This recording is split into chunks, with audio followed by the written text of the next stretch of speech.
د جنازې په موس کې چې کوم درود شریف لیکيږي کما صلیت وسلم وبارکت ورحمت وترحمت علی ابراهیم وعلى ال ابراهیم انک حمید مجید. نو آیا دا په احادیثو کې شته او کنيشته؟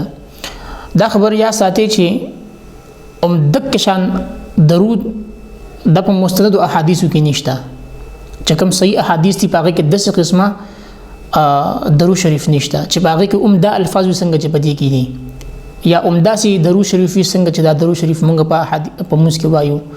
خو بهرحال په مختلفو احادیثو کې د الفاظ ثابت دي، د ترحمت د لفظ شکم دی دا په مختلفو احادیثو کې ثابت دي. نو علماء لیکلي دي چې افضل دا چې کوم درود شریف مونږ په موږ کې وایو درود ابراهیمی، نو هغه درود شریف ته د جنازه په موږ کې ویل شي. که یو سړی دا حدیث دا درود شریف وي دا چې کوم مروجه دي اللهم صل علی محمد وعلى ال محمد كما صليت وسلمت وباركت ورحمت وترحمت على ابراهيم وعلى ال ابراهيم انك حميد مجيد.